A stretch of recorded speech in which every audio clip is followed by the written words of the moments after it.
Muito bem, o quadro mais esperado do nosso programa é A Bíblia Tinha Razão. Uau! Não é que a Bíblia tinha razão? E hoje nós vamos responder uma pergunta que vem direto de Porto Alegre do Piauí. Minha amiga Paloma Magalhães de Almeida, ela fez aqui uma pergunta bombástica aqui pra gente, né?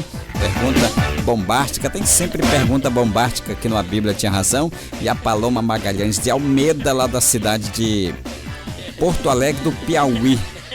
Ela está aqui perguntando, deixa eu checar aqui a pergunta da Paloma, né? Já ajeitou lá a irmã? Já ajeitou o chazinho de avacideira lá para nossa irmã? A nossa irmã que gosta de participar aqui do programa, né?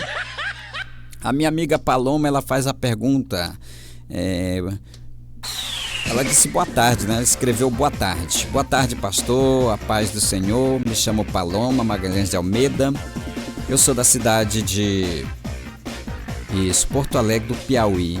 Tenho 16 anos e eu queria saber por que a Bíblia não fala sobre a adolescência de Jesus. Ela quer saber, a Paloma quer saber por que a Bíblia não fala sobre a adolescência de Jesus. O quê? Não acredito. Paloma, você me botou aqui no meio de uma saia justa.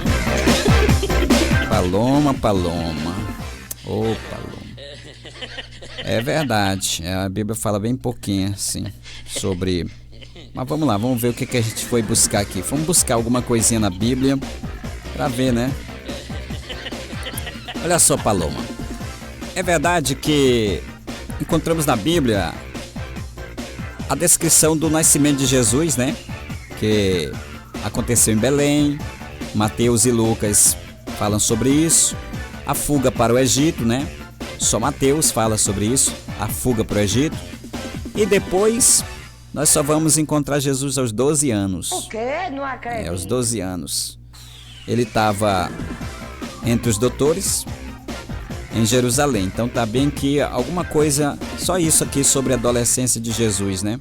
Aos 12 anos ele estava entre os doutores em Jerusalém. E só Mateus fala sobre isso, né? Marcos e João começam imediatamente com o batismo de Jesus no Rio Jordão. Ele foi batizado por João Batista. Além disso, temos somente o sumário, né? De Lucas, capítulo 2, versículo 40, que fala o seguinte: e o menino crescia, tornava-se robusto, enchia-se de sabedoria e a graça de Deus estava com ele, né? A graça de Deus estava com ele. Nós não sabemos, Paloma, o que aconteceu durante todo esse tempo, né? Até os 30 anos em Nazaré. Muitos apócrifos, que são livros que a gente chama de apócrifos, são livros que não estão no canon e que a gente não pode provar a seriedade a veracidade desses escritos, né? Por isso que chama-se apócrifos. Muitos apócrifos com histórias engraçadas, né? Histórias engraçadas, sem nenhum fundamento histórico. Tentaram até preencher essa lacuna deixada pelos 4 evangelistas. A razão desse vazio deve ser encontrada na natureza dos evangelhos. Os evangelhos, como alguns pensam que são biográficos, eles não são biográficos, né? Não são biográficos. O quê? Não acredito. Os evangelhos, como muitos acham, eles não são biográficos, eles não são biografias de Cristo, mas são tratados, né? São tratados de fé, que buscam passar irmã, minha irmã, te acalma aí.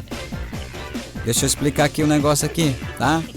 Tô explicando aqui que os evangelhos, eles não são biográficos, eles são tratados de fé, tá bom? Deixa eu explicar aqui pros irmãos, tá?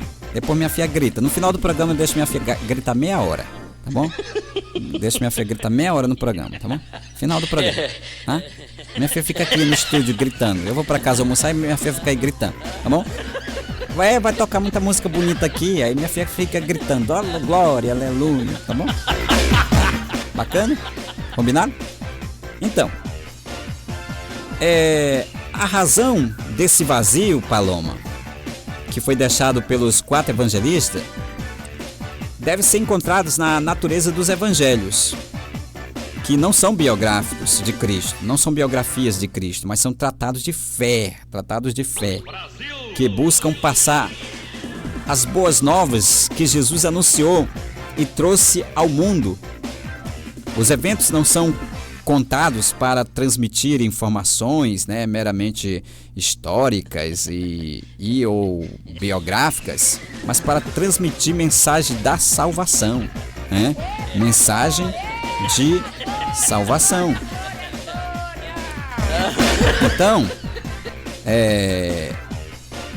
esse foi o objetivo, transmitir mensagem, a mensagem de salvação. Mensagem de salvação. O evangelista tem diante de si um público e ele procura fazer ali levar o ensino, né? Para tantos. Então eles escolheram ali trechos da vida do Senhor, do nosso Deus, de Jesus, que possam ser eficazes no seu objetivo. Qual era o objetivo dos evangelistas? Ensinar, instruir, né, a igreja de Deus, ao povo de Deus. Então eles procuraram ali textos da vida do mestre que pudesse ser eficaz na nossa vida, né? Na nossa vida. Outros detalhes da vida de Cristo, a gente não vai saber de outros detalhes, né? São desconhecidos. Por exemplo, essa pergunta que você fez sobre a adolescência de Jesus é desconhecido, mas acreditamos que Jesus era um adolescente comum, igual aos outros, né? Igual aos outros. Por quê? Não acredito. Sim, quando eu digo igual aos outros, eu estou falando de natureza, da natureza adolescente, né? Será que Jesus tinha espinhas, né? Provavelmente, né? Será que Jesus, na sua adolescência, ele poderia se apaixonar? Provavelmente, né? Ter uma paixonite, né, de adolescente? Provavelmente, né? Mas a Bíblia deixa bem clara que ele não se envolveu com pecado. Ele não se envolveu com pecado. Então Jesus era um adolescente comum, normal, um adolescente igual a todos os outros, né? Então os evangelistas eles pegaram aqui detalhes da vida de Jesus que pudesse ter sentido em nossas vidas. Outros detalhes da vida de Cristo vão seguir aí desconhecidos. Isso faz parte do mistério, né, da encarnação. Deus não Jesus ele não era um super-herói que veio ao mundo, mas um ser humano, né? Um ser humano que viveu radicalmente a sua natureza divina e humana. Ele foi um ser humano 100%. Ele viveu radicalmente como um ser humano, a sua natureza divina e humana. E a natureza humana passa também pela simplicidade de uma juventude vivida em um povoado periférico da Galileia. De qualquer forma, sabemos, como afirma João, né, que a vida de Cristo é feita de muitos e outros eventos. A própria Bíblia diz que se fôssemos contar todos os fatos, as obras de Jesus, os livros não caberiam. Né? Então, Por quê? Não acredito. Então, esses eventos que a Bíblia traz, esses momentos da vida que a Bíblia traz, era o que realmente o Espírito Santo inspirou para que fosse eficaz para as nossas vidas. Então, todos esses eventos que a Bíblia conta, além daqueles contados pelos evangelistas, né, e a Bíblia toda cita outros momentos da vida de Jesus, mas de fato esse momento da adolescência de Jesus aqui fica em oculto, Porém, tudo aquilo que o Espírito Santo inspirou os evangelistas a escrever era o que era necessário para nós. Há, porém, muitas coisas que Jesus fez, se fossem escritas, uma por uma, creio que o mundo não poderia conter os livros que se escreviam, né? Então, foi exatamente por causa disso, Paloma, que os evangelistas eles se viram, eles aproveitaram ali os fatos da vida de Jesus que poderiam influenciar, porque na verdade eles foram instruídos pelo Espírito Santo para fazer isso, foram instruídos pelo Espírito Santo para trazer os principais fatos da vida de Jesus que pudessem interferir em nossa fé. Agora, essa falta de informação sobre a adolescência de Jesus, isso não é motivo para que os adolescentes vivam em rebelião, né? Vivam em rebelião, porque apesar da Bíblia ter mostrado um momento que parece que Jesus estava se levantando contra a sua mãe, quando ele decidiu ficar com os doutores em Jerusalém, quando a família estava voltando para casa, parece que foi uma atitude de um adolescente inconsequente, né? Uma atitude de um adolescente inconsequente, mas não, nós temos que ver a cultura. A cultura do Brasil é uma, a cultura de Israel é outra. Por quê? Não acredito. A cultura do Brasil, a adolescência, né, vai até os 17, 18 anos por aí mais ou menos. E então, nesse momento de adolescência no Brasil, nós somos submissos aos nossos pais, né? Porém, em Israel, uma criança um adolescente com 12 anos, ele já é de maior. Por quê? Não acredito. Então Jesus já era de maior quando ele tomou aquela decisão, ele já pode tomar decisões. Um adolescente com 12 anos, ele já pode ler Torá, né? Ele pode ler Torá lá no templo, né? Ele pode ler todo o tempo, mas no templo só a partir de 12 anos. Então ele já tem maior idade. Por isso que Jesus tomou aquela atitude de ficar em Jerusalém enquanto os pais estavam voltando para casa. Ele ficou entre os doutores, né? Então, foi uma atitude que a gente, aqui com a visão do nosso Brasil, a gente lê, olha, Jesus desobedeceu a mãe dele quando ele era adolescente, tá? Foi isso mesmo? Foi não. Jesus já tinha a idade que a cultura do país dele concedia a ele para que ele tomasse aquela decisão. Então, Jesus praticamente já era de maior, né? Já podia responder pelos seus atos, é assim a cultura de Israel. Não sei se até hoje é assim, mas acredito que sim, né? Acredito que sim. Não é aqui no Brasil que adolescente faz o que quer e não tem nadinha. Não acontece nada, eles podem matar, eles podem roubar, eles podem vender droga, eles podem até votar, né? Pode votar. Por quê? Não acredito. Só não podem responder pelos seus atos. Só não podem responder pelos seus atos, né? É essa a situação do nosso Brasil. Mas, Paloma, acredito que eu não posso dizer aquilo que a Bíblia não mostra, né?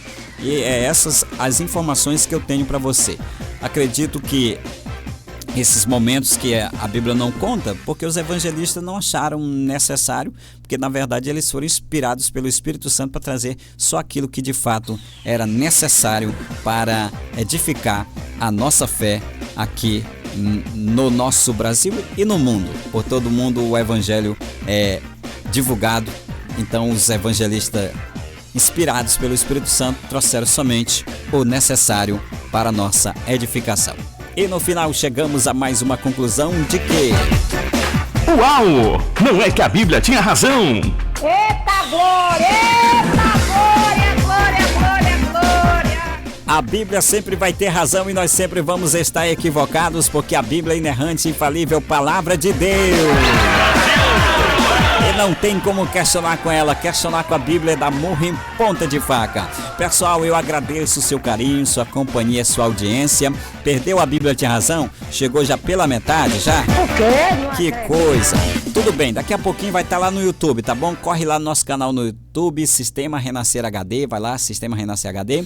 Aí compartilhe, mande pra todo mundo, pra vovó, pra Chica, pra todo mundo, né? Quem é Chica, produção? Hã? Chica?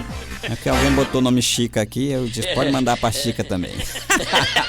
Vou indo embora que eu já tô com fome. Tchauzinho, a paz do Senhor Jesus. Vou deixar vocês com a Célio Trindade comentando as principais notícias do Brasil e do mundo com a conversa com a Célio Trindade. Tchauzinho, fui!